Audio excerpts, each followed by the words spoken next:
Hello my dear students, आज हम पढ़ने जा रहे हैं change and development in rural society का पार्ट सेकंड। और पार्ट सेकंड के स्टार्टिंग में ही आपको जो फर्स्ट टॉपिक है वो है इम्पैक्ट ऑफ लैंड रिफॉर्म्स। जितनी भी लैंड रिफॉर्म्स आई हैं, ठीक है, उनका क्या क्या इम्पैक्ट पड़ा है। अब कॉलोनियल पीरियड चल रहा था। कॉलोनियल पीरियड में क्या है, जो ब्रिटिशर्स हैं वो तीन तरह के मतलब की रिफॉर्म्स लेकर आते हैं। पहले जमींदारी सिस्टम, ये सक्सेसफुल नहीं होता। फिर आता है रेयतवारी सिस्टम, ये भी सक्सेसफुल नहीं होता। फिर उसके बाद आता है महलवारी सिस्टम।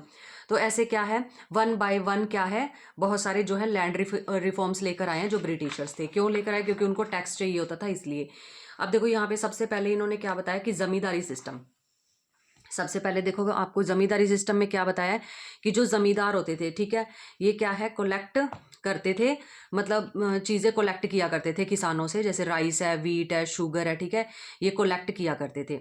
अब इसमें क्या होता है कि ये जो मैक्सिमम जो मतलब कि प्रॉफिट है जमींदार रख लेते थे, ठीक है। क्योंकि जो ब्रिटिशर्स हैं वो तो कहते थे कि हमको एक लिमिटेड अमाउंट है, बस इतनी लाके दे दो आप।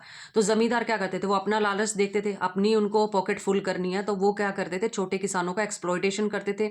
उनसे ज़्यादा मात्रा के अंदर ये चीज़ें कलेक्ट कर लेते थे, ठीक है। फिर उसको बेच के कुछ एक हिस्सा अपनी जेब में रख लेते थे, और जो लिमिटेड अमाउंट थी वो ब्रिटिशर्स को दे देते थे, ठीक है। तो इससे क्या हो रहा था, जो जमींदार है वो ज़्यादा, बहुत ज़्यादा, मतलब पहले कम, फिर उससे ज़्यादा, फिर उससे ज़्यादा, ऐसे ना एक्सप्लॉयटेशन करना स्टार्ट कर दिया उन्होंने किसानों का। एक्स्ट्रा टैक्स लिया करते थे वो, ठीक है। देते तो आगे जो जमींदार हैं वो मतलब लिमिटेड अमाउंट टैक्स पे किया करते थे, बट जो किसान होते थे उनसे एक्स्ट्रा टैक्स ले लिया करते थे। तो जमींदार गोट मोर राइट्स, और जो ब्रिटिशर्स थे उन्होंने सारे के सारे जो रूल रेगुलेशन है वो जमींदार के फेवर में ही बना रखे थे। इसका कॉन्सिक्वेंस क्या निकलता है, क्या नतीजा निकलता है इसका? कह रहे हैं प्रोडक्शन स्टैग्नेट। अब जो किसान है वो मन लगा के खेती नहीं कर रहे थे, उनका जो प्रोडक्शन है वो सारा का सारा रुक गया था। प्रोडक्शन स्टैग्नेट, रुक जाना, डिक्लाइन और कम होना स्टार्ट हो गया था। और जो पीजेंट है उन्होंने भागना शुरू कर दिया था ऑपरेसिव लैंडलॉर्ड से, ठीक है, क्योंकि ये भी इनको कहते थे कि ज़्यादा काम करो, ठीक है। तो इन्होंने अब यहाँ पे भागना स्टार्ट कर दिया कि इनका एक्सप्लॉयटेशन हर साइड से बहुत ज़्यादा हो रहा है। देन ये सिस्टम जो है सक्सेसफुल नहीं होता। फिर उसके बाद आता है रियायतवारी सिस्टम। अब रियायत जो वर्ड है वो तेलुगु वर्ड है जिसका मतलब है कल्टीवेटर्स, ठीक है। तो कल्टीवेटर्स अब क्या करेंगे, अब ये इसके अंदर जो जमींदार बीच में मीडियोकर्स थे, इसके अंदर क्या कर दिया गया, जमींदार को रियायतवारी सिस्टम के अंदर आउट कर दिया गया कि बीच में अब हमको बिचौलिए नहीं चाहिए, ठीक है। Cultivators pay the tax to the government directly. अब ये जो कल्टीवेटर्स हैं ये खुद डायरेक्टली पे किया करते थे जाके गवर्नमेंट को, मतलब ब्रिटिशर्स को जाके पे किया करते थे, ताकि बीच में कोई पैसे खाने वाला ना हो, ठीक है। इससे क्या हुआ, बर्डन ऑफ टैक्स जो है वो लेस हो जाता है। और एरियाज कह रहे हैं मोर प्रोडक्टिव, मोर प्रोस्टेरियस, कह रहे हैं कि जो एरियाज अच्छे थे उन्हीं से ही ये टैक्स वगैरह ज़्यादा जो है लिया जाता था। देन उसके बाद आता है महलवारी सिस्टम। अब महल का मतलब होता है विलेज, ठीक है। तो यहाँ पे अब क्या किया गया, यहाँ पे हर एक बंदा जाके टैक्स पे कर रहा है, ठीक है। तो इससे क्या कि टाइम ज़्यादा वेस्ट हो रहा है। अब क्या किया गया, इसको हटाने के लिए महलवारी सिस्टम आया। सारे गाँव का एक ही पर्सन जो है, विलेज का जो हेड होता था, वो सारे विलेज से क्या है टैक्स कलेक्ट करके जाके आगे ब्रिटिशर्स को पे कर दिया था, करता था। इससे क्या है टाइम सेविंग हो जाती थी और हर एक बंदे को नहीं जाना पड़ता था, ठीक है। देन इसके बाद ये जो सिस्टम होने के बाद फिर क्या है, इंडिपेंडेंस इंडिया के अंदर जो प्राइम मिनिस्टर हमारे बनते हैं नेहरू जी। नेहरू जी कहते हैं कि अगर इंडिया की इकोनॉमी को ग्रो करना है तो प्लान डेवलपमेंट के साथ चलना पड़ेगा, प्लान करना पड़ेगा सब कुछ। तो कहते हैं कि अग्रेरियन रिफॉर्म्स लेकर आनी पड़ेगी, हमें खेती बाड़ी में सुधार करना पड़ेगा, क्योंकि मोस्टली जो पीपल है वो किस पे, खेती बाड़ी के ऊपर डिपेंड है। और इंडिया क्या है, एक अग्रेरियन सोसाइटी है। और हमको क्या करना पड़ेगा, इंडस्ट्रियलाइजेशन भी लेकर आना पड़ेगा। देन उसके बाद कह रहे हैं कि सिचुएशन एट दैट टाइम, उस टाइम पे इंडिया की सिचुएशन क्या थी, क्योंकि ब्रिटिशर्स एकदम निकले हैं तो बिल्कुल ही क्या एक्सप्लॉयटेशन करके निकले हैं, खाली करके निकले हैं इंडिया को। तो लो प्रोडक्टिविटी, जो इंडिया की प्रोडक्टिविटी है वो बिल्कुल ही क्या हो गई थी, लो हो गई थी। देन उसके बाद आ जाता है आपको, सॉरी, इम्पोर्टेड फूड ग्रेन। और इंडिया के हालात कुछ ज़्यादा अच्छे नहीं थे, लोग सिर्फ अपने इतना ही उगाते थे कि वो खुद खा सकें, ठीक है। तो फूड ग्रेन हमको बाहर से मंगवाना पड़ता था, और भी काफ़ी सारे रीज़न थे इसके, ठीक है। देन है इंटेंस पॉवर्टी, और क्या है, जो बहुत ज़्यादा उस टाइम पे गरीबी फैली हुई थी, तो सिचुएशन बहुत ज़्यादा ख़राब थी। इसीलिए इंडिया को जो है प्लान डेवलपमेंट करके चलना पड़ना था, जो नेहरू जी ने सजेस्ट किया। देन 1950 से लेके 1970 तक बहुत सारे लैंड रिफॉर्म्स आए हैं। फॉर एग्जाम्पल में इन्होंने दिया हुआ है कि सबसे पहले तो इन्होंने उठा के जमींदारी सिस्टम को अबॉलिश किया है। क्योंकि इससे में इसमें क्या था कि जो जमींदार थे वो बहुत ज़्यादा एक्सप्लॉइट कर रहे थे। दूसरा है कि टुक अवे सुपीरियर राइट, उनको ना कुछ ज़्यादा ही टाइप के राइट्स दे रखे थे, वो उनसे वापस ले लिए गए। जैसे उनसे राइट वापस लिए गए तो जमींदार क्या है, वीकन हो गए। किस चीज़ में? इकोनॉमिक और पॉलिटिकल पावर के अंदर वो कमजोर होना स्टार्ट हो गए। देन इसके बाद आया टेनेंसी अबॉलिशन रेगुलेशन एक्ट। इसमें क्या किया गया था कि कोई भी जैसे जमींदार है, ठीक है, अगर कोई छोटा किसान मतलब कि उसके ज़मीन के ऊपर खेती कर रहा है, ठीक है, तो उनको बहुत ज़्यादा मतलब कोई अपनी मन मर्जी से ठेका लगाते थे वो लोग, मतलब कि बोली लगाते थे कि इतना साल का इतना ज़मीन का आपको देना पड़ेगा, फिर आप जो ज़मीन है ठेके पे ले सकते हो, लीज पे ले सकते हो, रेंट पे ले सकते हो।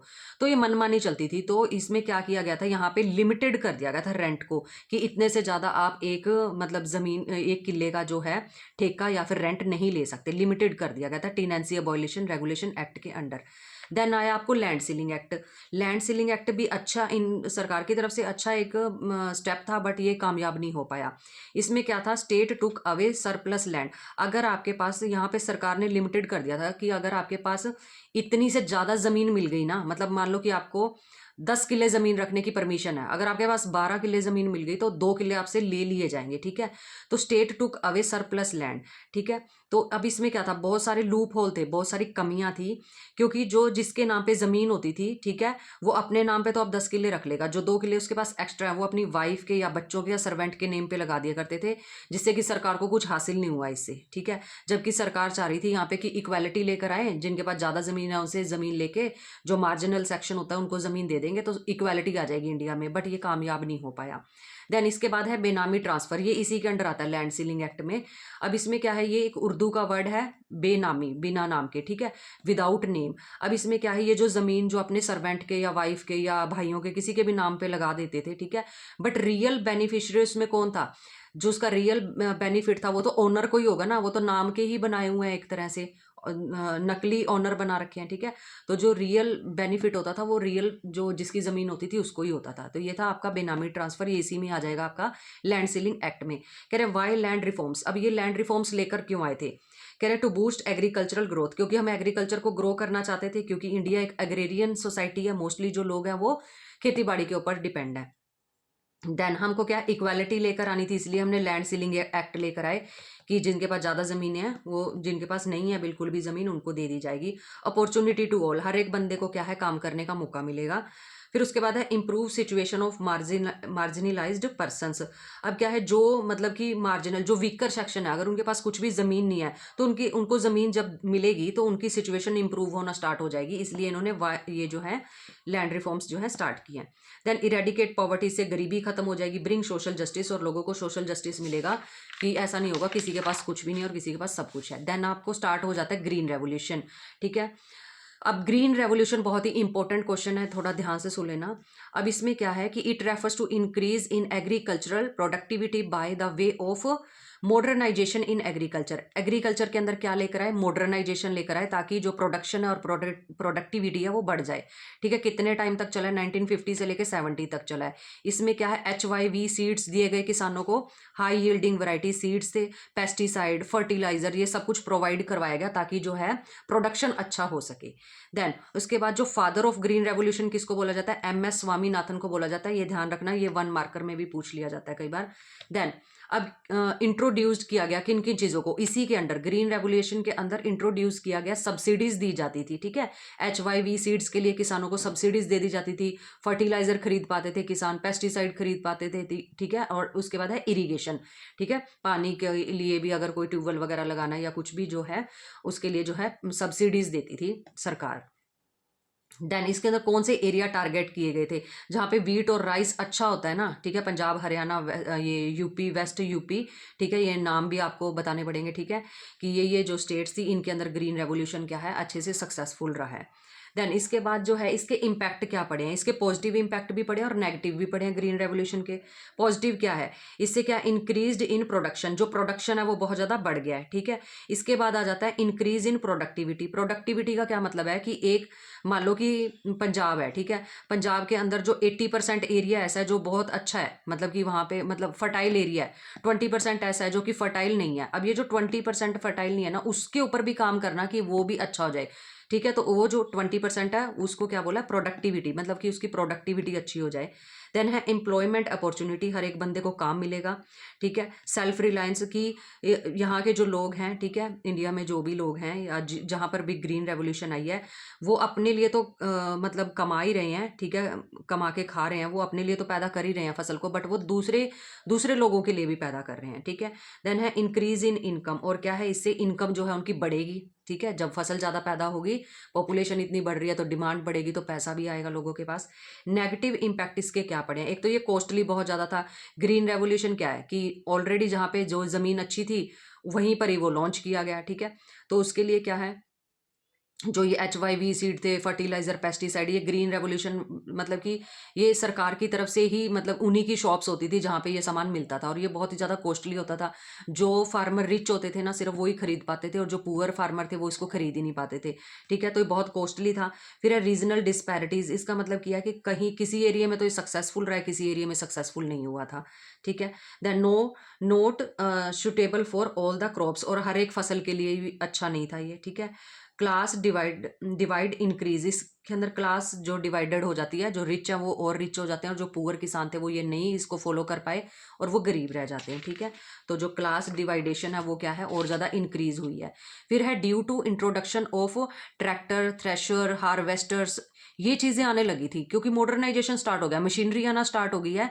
तो अब क्या है कि जब मशीनें आ जाएंगी तो छोटे वर्कर की, छोटे किसानों की काम की ज़रूरत नहीं पड़ती थी उनकी, तो वो लोग अब काम की तलाश में क्या है, माइग्रेट होकर कहाँ जाने लगे, शहरों में जाने लगे, ठीक है। जिससे कि सर्विस क्लास पैदा हो गई, ठीक है, कि वो वहाँ जाके काम ढूंढते थे, कि अब गाँव में तो काम ही नहीं बचा है। इससे फिर दोबारा क्या है, रिच जो है, रिचर पुअर जो है, पुअरर होते चले गए। कह रहे हैं कि in many areas the employment and agricultural wages increase because the demand for labour increased.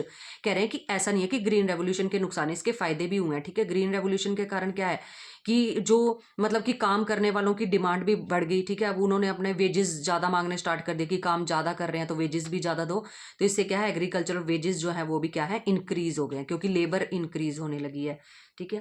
Then उसके बाद आ जाता है सेकंड फेज। सेकंड फेज के अंदर 1960 से लेकर 70 तक का आप टाइम काउंट करवा सकते हो, और इसके अंदर क्या है, देखो वहाँ पे आपको हरियाणा और पंजाब और वेस्टर्न यूपी के अंदर वो किया गया है, ठीक है। फर्स्ट फेज के अंदर जो है इम्प्लीमेंट किया गया ग्रीन रेवोल्यूशन। सेकंड फेज में क्या है, ड्राई और सेमी एरिड रीजन है, जो सूखे इलाके हैं, ठीक है। अब यहाँ पे क्या है, increasing commercialisation and reduced livelihood security. इसमें क्या है कि अब लोगों ने क्या है, कॉमर्शियलाइजेशन करना स्टार्ट कर दिया, मतलब थोड़ी फसल नहीं उगा रहे, बड़े लेवल के ऊपर कॉमर्शियलाइजेशन कर रहे हैं, ठीक है, फसल का। और इससे क्या है, जो इनका लाइवलीहुड सिक्योरिटी है ना, वो खत्म हो जाती है कहीं ना कहीं। कैसे, देखते हैं इसमें। In market oriented cultivation specially where a single crop is grown, a fall in price और a bad crop can spell financial ruin. अब यहाँ पे क्या बता रहे हैं कि सपोज कि आपने क्या कर लिया, अभी पूरे खेत के अंदर एक, पहले जो किसान थे ना, वो उनकी ज़रूरत का सारा छोटा छोटा थोड़ा थोड़ा सामान उगाते थे, जो भी उनकी नीड होती थी।